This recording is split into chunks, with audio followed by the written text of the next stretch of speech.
Hello guys, welcome to my new blog. আর আজকে আমি যাব আমার সবথেকে প্রিয় স্থানে। তো সাইকেল নিয়ে বেরিয়ে পড়লাম, চলো এখন যাওয়া যাক।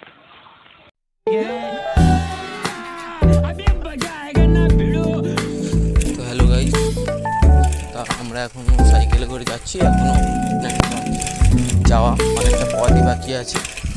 Hello guys,